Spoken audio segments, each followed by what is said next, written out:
بسم اللہ الرحمن الرحیم۔ السلام علیکم۔ حضرت آدم علیہ السلام اور تعمیر کعبہ۔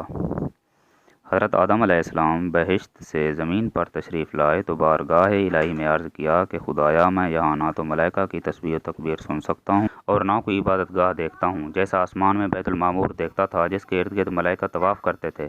جواب الہی آیا کہ جاؤ، جہاں ہم نشان بتائیں وہاں کعبہ بنا کر اس کے ارد گرد طواف بھی کرو اور اس کی طرف نماز بھی ادا کرو۔ حضرت جبرائیل علیہ السلام ان کی راہبری کے لیے ان کے ساتھ چل پڑے اور انہیں وہاں لائے جہاں جگہ بنی تھی، یعنی جس جگہ جھاگ پیدا ہوا تھا، اور پھر وہی جھاگ پھیل کر پوری زمین بنی۔ حضرت جبرائیل علیہ السلام نے اپنا پر مار کر 7ویں زمین تک بنیاد ڈال دی، جس کو ملائکہ نے 5 پہاڑوں کے پتھروں سے بھرا۔ کوہ لبنان، کوہ طور، کوہ جودی اور ہیرا سے بنیاد بھر کر نشان کے لیے چاروں طرف کی دیواریں اٹھا دیں۔ اس طرف آدم علیہ السلام نماز پڑھتے رہے اور اس کا طواف بھی کرتے رہے۔ طوفان نوح تک کعبہ ایسے رہا۔ اس وقت عمارت تو آسمان پر اٹھا لی گئی اور یہ کعبہ کی جگہ اونچے ٹیلے کی طرح رہ گئی، مگر لوگ پھر بھی برکت کے لیے یہاں آتے تھے اور آ کر دعائیں مانگتے تھے۔ پھر ابراہیم علیہ السلام کے زمانے تک کعبہ اسی حالت میں رہا۔ جب حضرت اسماعیل و ہاجرہ اس میدان میں آ کر ٹھہرے اور ان کی وجہ سے یہاں کچھ آبادی ہو گئی۔ جب حضرت ہاجرہ کے انتقال کے بعد حضرت ابراہیم علیہ السلام کو حکم ہوا کہ اسماعیل کو ساتھ لے کر یہاں عمارت کعبہ بنائیں۔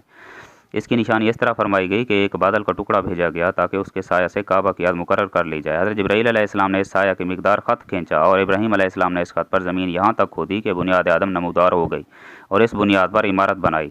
اس کی بلندی 9 ہاتھ اور رکن اسود سے رکن شامی تک کی دیوار 33 ہاتھ اور رکن شامی سے رکن غربی تک کی دیوار 22 ہاتھ اور رکن غربی سے رکن یمانی تک 31 ہاتھ، رکن یمانی سے پھر رکن اسود تک 20 ہاتھ۔ لہذا اس وقت یہ کعبہ مستطیل کی شکل کا تھا۔ حضرت ابراہیم نے خانہ کعبہ کے اندر ایک تغار سا بنایا تھا جو مثل خزانہ کے تھا کہ کعبہ کے لیے جو کچھ نظر تحفے میں آئیں اس میں رکھے جائیں گے۔ اس کے دروازے 2 تھے، ایک داخل ہونے کا، دوسرا نکلنے کا، اور کعبہ بنانے والے خلیل تھے اور ان کو گارا اور پتھر اٹھا کر دینے والے اسماعیل علیہ السلام، اور اس عمارت میں 3 پہاڑوں کے پتھر لگائے گئے۔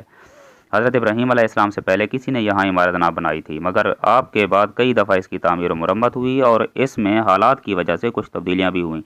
مثلاً اس کی اونچائی 2 کر دی گئی، دروازہ 2 کی بجائے 1، اور اس کا رقبہ بھی کم کر دیا گیا، لیکن بعد میں پھر اسے پرانے رقبے میں ہی تعمیر کیا گیا۔ Subscribe my channel Islamic stories.